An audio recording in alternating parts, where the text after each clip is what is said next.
नमस्ते दोस्तों। आप लोग मुझे इतना प्यार दे रहे हैं, इतना सपोर्ट दे रहे हैं, इसके लिए आप लोगों को दिल से बहुत बहुत धन्यवाद। दोस्तों, मैं जो आज आप लोगों के लिए वीडियो लेके आया हूँ, ये बहुत ही इम्पोर्टेंट होने वाला है उन लोगों के लिए जो लोग इलेक्ट्रॉनिक्स में रुचि रखते हैं। आप लोगों को तो मालूम ही होगा, आजकल हर प्रोडक्ट में इलेक्ट्रॉनिक्स का बहुत उपयोग होता है। हर कोई प्रोडक्ट में आप देखिए, जैसे कि वॉशिंग मशीन हो, माइक्रोवेव हो, एयर कंडीशनर हो, टेलीविज़न हो, फैन हो, बल्ब्स हो, हर प्रोडक्ट में इलेक्ट्रॉनिक्स का भरमार है। इसीलिए हर कोई इलेक्ट्रॉनिक्स जानने को उत्सुक है और ये अच्छी बात भी है। हमें इलेक्ट्रॉनिक्स को जानना भी चाहिए, क्योंकि आने वाले दिनों में हमें इलेक्ट्रॉनिक्स पे ही निर्भर होना होगा। आप लोग जो स्क्रीन में सर्किट बोर्ड देख रहे हैं, इस तरह का सर्किट बोर्ड हर एक प्रोडक्ट में होता ही है। कोई कोई प्रोडक्ट में छोटा सर्किट बोर्ड होता है, कोई कोई प्रोडक्ट में बड़ा सर्किट बोर्ड होता है। तो हर सर्किट बोर्ड का एक डिज़ाइन होता है, उसका डायग्राम होता है, उस डायग्राम में ढेर सारा कंपोनेंट होता है और वो सभी कंपोनेंट क्या काम करता है, वो कैसे करता है, यही जो बात है हमें इलेक्ट्रॉनिक्स की ओर आकर्षित करता है। एक इलेक्ट्रॉनिक्स सर्किट बोर्ड में जितना भी कंपोनेंट होता है, उन सभी कंपोनेंटों से इलेक्ट्रॉन्स गुजरता है और उसी इलेक्ट्रॉन्स को हम करंट बोलते हैं। करंट यानी कि वोल्टेज। और इसी वोल्टेज को हर एक कंपोनेंट से गुजारा जाता है। जैसे कि एक कंपोनेंट है, वोल्टेज को कम करके आगे गुजारा जाता है, तो दूसरा कंपोनेंट है जो कि वोल्टेज को बढ़ा के आगे गुजारा जाता है, तीसरा कंपोनेंट है वोल्टेज को बढ़ने से रोका जाता है, वैसे ही चौथा कंपोनेंट है जिससे वोल्टेज को फिल्टर किया जाता है। तो ऐसे ही हर एक कंपोनेंट का अपना अपना रोल होता है एक सर्किट बोर्ड में। उनमें से एक कंपोनेंट है जो कि आजकल खूब चल रहा है। इस कंपोनेंट को आजकल सर्किट बोर्ड का हर सेक्शन में यूज किया जाता है। ये जो कंपोनेंट है, ये जल्दी ख़राब नहीं होता है और ये कंपोनेंट ढेर सारा साइज़ों में उपलब्ध भी है। तो दोस्तों, आज हम जो कंपोनेंट के बारे में बात करने जा रहे हैं, वो कंपोनेंट है मॉसफेट। मॉसफेट ही है वो कंपोनेंट जो कि हर सेक्शन में लगाया जाता है। इसीलिए हमें मॉसफेट के बारे में अच्छी तरह जान लेना चाहिए। ये मॉसफेट क्या काम करता है, ये मॉसफेट कैसे काम करता है, इस मॉसफेट को सर्किट बोर्ड में क्यों लगाया जाता है, इन सभी बातों को हमें अच्छी तरह जान लेना चाहिए। तभी हम एक इलेक्ट्रॉनिक सर्किट बोर्ड को समझ पाएंगे। मॉसफेट कई डिज़ाइनों में उपलब्ध है, लेकिन जो मॉसफेट का काम है वो एक ही होता है। तो दोस्तों, आज का जो ये वीडियो है, ये इसी मॉसफेट का ऊपर है। इस मॉसफेट का 3 टर्मिनल होता है, जिसका नाम है सोर्स, ड्रेन और गेट। तो इन्हीं 3 टर्मिनलों से ये मॉसफेट काम करता है। आखिर ये मॉसफेट क्या काम करता है? मॉसफेट का मेन काम है वोल्टेज को ऑन ऑफ करना। ये मॉसफेट वोल्टेज को धीमी गति से ऑन ऑफ कर सकता है। ये मॉसफेट वोल्टेज को ध्वनि गति से भी ऑन ऑफ कर सकता है, यानी कि स्पीड से ऑन ऑफ कर सकता है। और ये मॉसफेट वोल्टेज को रोक भी सकता है। तो इस मॉसफेट से वोल्टेज को कैसे गुजारा जाता है, चलिए इसको समझें। यहाँ 2 मॉसफेट का इमेज है। एक पी चैनल का मॉसफेट है और दूसरा एन चैनल का मॉसफेट है।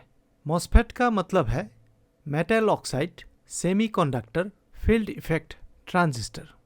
पहला सवाल तो ये होगा, इस मॉसफेट से आप कौन सा वोल्टेज गुजारना चाहते हैं?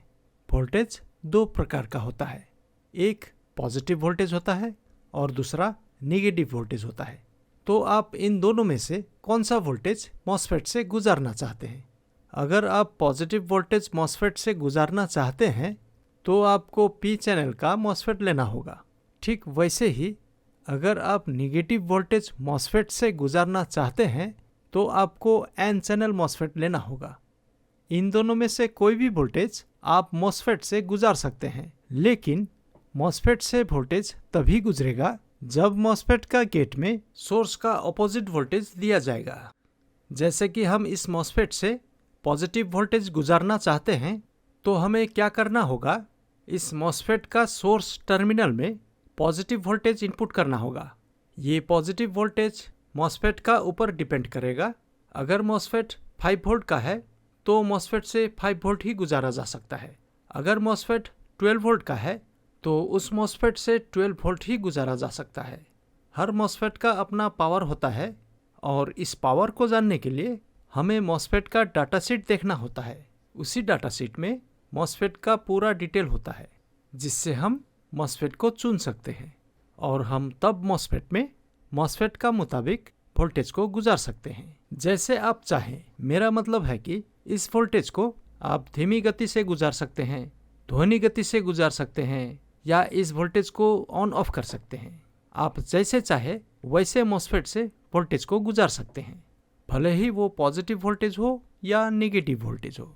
पॉजिटिव वोल्टेज को मॉसफेट से गुजारने के लिए हमें पी चैनल मॉसफेट को चुनना होगा और इस पी चैनल मॉसफेट का सोर्स टर्मिनल में पॉजिटिव वोल्टेज इनपुट होता है और यही पॉजिटिव वोल्टेज ड्रेन टर्मिनल से आउटपुट होता है। ये पॉजिटिव वोल्टेज ड्रेन टर्मिनल से तब आउटपुट होगा जब पी चैनल मॉसफेट का गेट टर्मिनल में नेगेटिव वोल्टेज इनपुट किया जाएगा। इस नेगेटिव वोल्टेज को इनपुट करने के लिए और एक एन चैनल मॉसफेट को लिया जाता है और इस एन चैनल मॉसफेट का सोर्स टर्मिनल में नेगेटिव वोल्टेज को इनपुट किया जाता है और फिर जब एन चैनल मॉसफेट का गेट टर्मिनल में पॉजिटिव वोल्टेज इनपुट होता है तब एन चैनल मॉसफेट का ड्रेन से ये नेगेटिव वोल्टेज आउटपुट होता है और पी चैनल मॉसफेट का गेट में इनपुट होता है। तब जाके पी चैनल मॉसफेट का ड्रेन से पॉजिटिव वोल्टेज आउटपुट होता है।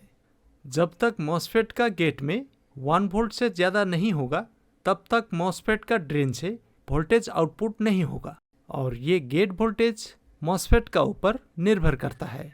अगर पी चैनल मॉसफेट है तो -1 वोल्ट से ऊपर होना होगा और अगर एन चैनल मॉसफेट है तो +1 वोल्ट से ऊपर होना होगा, तब जाके मॉसफेट काम करेगा।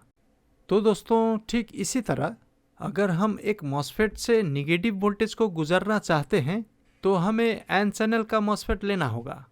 एन चैनल मॉसफेट का सोर्स टर्मिनल में नेगेटिव वोल्टेज को इनपुट किया जाता है और जब पी चैनल मॉसफेट का गेट टर्मिनल में नेगेटिव वोल्टेज को इनपुट किया जाता है तब पी चैनल मॉसफेट का ड्रेन टर्मिनल से positive voltage N channel MOSFET का गेट टर्मिनल में इनपुट होता है।